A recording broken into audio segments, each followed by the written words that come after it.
Imagine standing on the prow of a longship.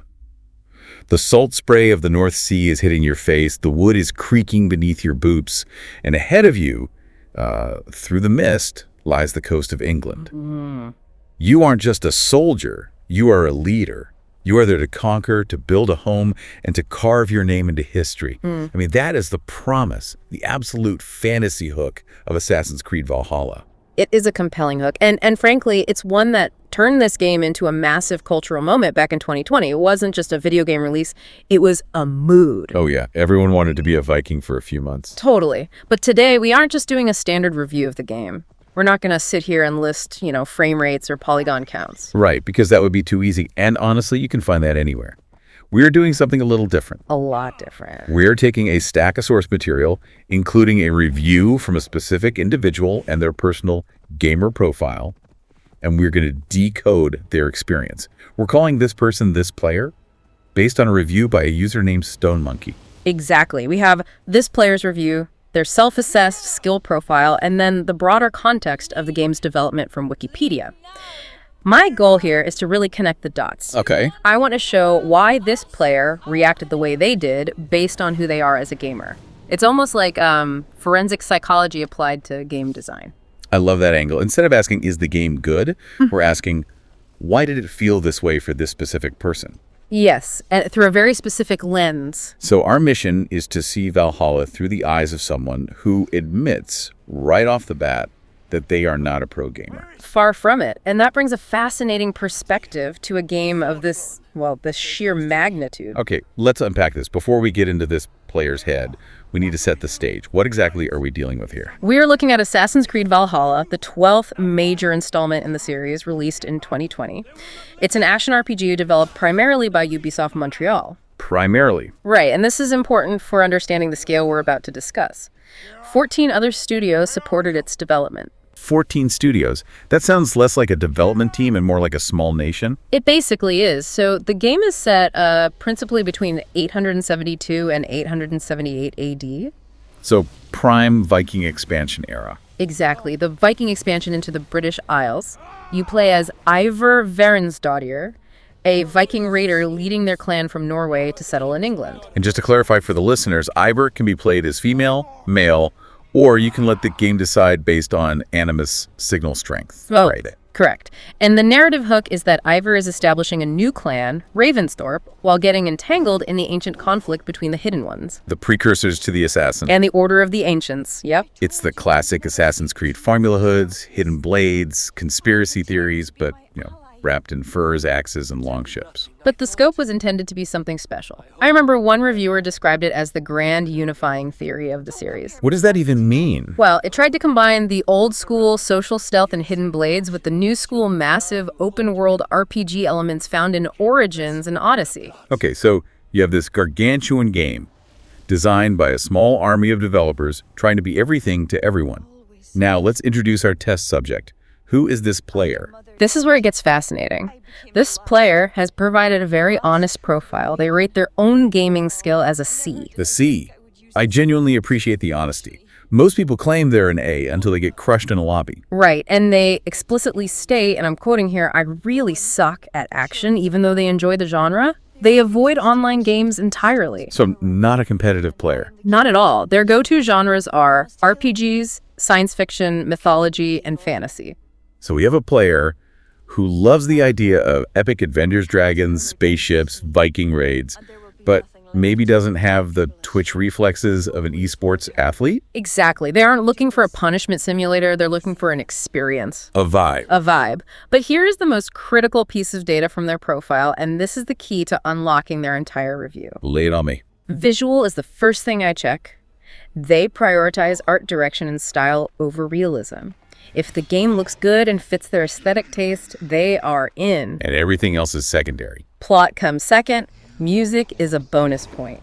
Okay, so we have a visual narrative tourist, someone who wants to soak in the atmosphere and the story, not necessarily grind out frame-perfect parries or, memorize hitbox data. You've nailed it. And when you view their review of Valhalla through that lens, everything starts to make perfect sense. So let's look at the pros they listed. Because despite being a C gamer in a heavy action game, They seem to really love the world. They did. They specifically praised the visual representation of the Old Norse landscape. They loved the aesthetics, the buildings, the people. That connects directly to that visual's first rule. Valhalla is undeniable eye candy. It is. The development team did all this research to make the world historically grounded, but they also leaned into the romanticized Viking fantasy. The lighting in this game is incredible. Oh, the golden hour stuff. The way the sun hits the fog in the morning, the auroras in Norway. For a player who judges a game primarily on its art direction, Valhalla hits the bullseye immediately. It's moody, atmospheric, and just vast. This player also mentioned the music. They called it memorable. Which fits their profile of music being a bonus point, and they were right to notice it. The soundtrack was composed by heavy hitters, Jesper Kyd, Sarah Schachner, and Einar Selvik. Oh, Einar Selvik. He's the frontman for Wardruna, right? And he did music for the Vikings TV show. He did. And having him involved brings that authentic, guttural Norse sound. He's using traditional instruments like tagelharpas and goat horns. That resonates deeply with someone who loves the mythology genre. It makes it feel real. It grounds the fantasy in something that sounds ancient. Speaking of mythology, this player specifically enjoyed the unique interpretation of some of the Norse mythologies. This is a key insight. Remember, their profile lists mythology and fantasy as top genres. Valhalla isn't just historical. It has these dream sequences where you drink a potion and physically travel to Asgard and Jotunheim. Right, where you're not really Ivar anymore. You're interacting with Odin, or Havi, as he's called there. For a player who loves fantasy, those sections must have felt like a huge payoff. It's a break from the muddy politics of England. Exactly. You get to cross the Bifrost. You get to fight blue giants. For this player, these sections likely felt like a reward, a pure injection of the genre they love most. They also mentioned Ivar was a well-written character and enjoyed getting involved in historical events. Which tracks with their profile ranking plot as the second most important factor. Ivar is a more grounded character than, say, Cassandra or Alexios. More stoic, a poet, a leader. That appeals to someone looking for narrative depth. For sure. But there was one specific pro that I found really telling regarding their history with the franchise. What was that? They mentioned that bringing back Cassandra for one of the missions was a treat. Right. The crossover mission where the protagonist from the previous game, Odyssey, shows up in Valhalla. A fated encounter. Yes. This tells us this player isn't just a casual tourist. They are a long-term fan. They played Origins and Odyssey. They care about the continuity. So seeing Cassandra wasn't just a fun cameo for them. No, it was a narrative payoff for their loyalty. It validates the hundreds of hours they spent in the previous game. So aesthetically and narratively, the game worked for them. You check the visuals box, the plot box, and the mythology box. But now we have to talk about the cons. And this is where that C skill rating and the dislike of online elements really starts to show. The biggest complaint this player had was the map. They called it a huge map and complained about the lack of enough quick travel methods. I feel like every Assassin's Creed player has complained about the map size at some point. It's a meme. But why is it such a specific sticking point for this profile? Well, think about it. They like visuals and plot. They suck at action. In a game like Valhalla, a massive map means downtime. But it's not just peaceful downtime. No, it's travel. It's traveling long distances where you might get ambushed by wolves, bandits, or those wandering zealots that are way over-leveled. I see. For a high-skilled player, an ambush is a fun diversion. Oh, look, XP. But for a C-skilled player, it's a panic attack. It's an annoyance. It's an obstacle preventing them from getting to the next story beat. the next good part for them. Yes. If you are there for the plot, their number 2 priority, having to ride a horse for 10 minutes across Mercia just to trigger the next cutscene feels like padding. It dilutes the experience they actually want. So for them, the open world isn't a playground. It's a commute. That is the perfect way to put it. The game covers England, parts of Norway, Vinland. It's enormous. The developers explicitly spoke about respecting the player's time and wanting to reduce the bloat from Odyssey. But it sounds like it didn't quite land for this player. Well, it suggests that even with handcrafted content, the sheer geographical scale was overwhelming for someone who just wants the narrative beats without the travel logistics. There was another complaint that I found really interesting given their profile. Microtransactions. They hated the ridiculous price just for cosmetics. This is a perfect example of why profiling matters. You might think a casual gamer wouldn't care about optional store items. They usually don't affect stats. Right, they're just cosmetic. But remember their golden rule. Visual is the first thing I check. Oh, I see where you're going. To a mechanics-focused player, a cool armor set is irrelevant if the stats aren't better. Exactly. But to this player, who plays for the aesthetics, locking the coolest-looking Viking gear, the burning armor, the ghost horses behind a paywall, is a direct defense to their primary way of enjoying the game. It blocks them from the one thing they value most, looking cool. Precisely. It feels predatory to them in a way it might not to a competitive player. It's a tax on cool. And since cool is their main objective, it feels like the game is holding the best parts of the experience ransom. They also mentioned the DLC's Wrath of the Druids, the Siege of Paris, felt like afterthoughts that didn't add much to the main story. Again, this goes back to the plot priority. Ubisoft supported this game for 2 years, a massive amount of content. But this player felt it didn't add to the core narrative. They likely wanted resolution, not expansion. It's the difference between a sequel and a spin-off. Right. If you've just spent 80 hours resolving Ivor's relationship with their brother and the clan, flying off to Ireland to fight druids feels, well, disconnected. More content isn't always better if it feels like it dilutes the emotional journey. I want to circle back to something we touched on briefly, the gameplay itself. This player rates themselves a C. They say they suck at action.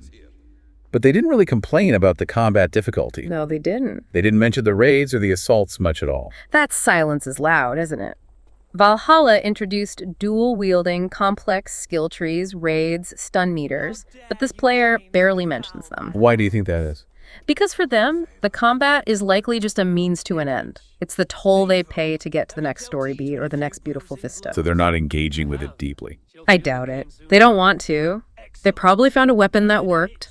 Maybe a spear for distance, lowered the difficulty, and just mashed buttons until the enemies stopped moving.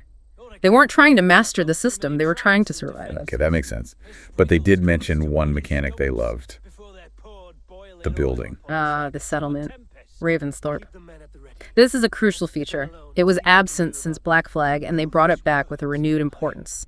In Valhalla, it is the literal and metaphorical heart of the game. It's where you sleep, where you upgrade your gear, where you talk to your friends. And it fits this player perfectly. Think about it. Building a settlement is a form of progression that doesn't require twitch reflexes. It's visual. You see the buildings go up. It's narrative. People move in. You get quests. It satisfies that RPG itch without the stress of combat.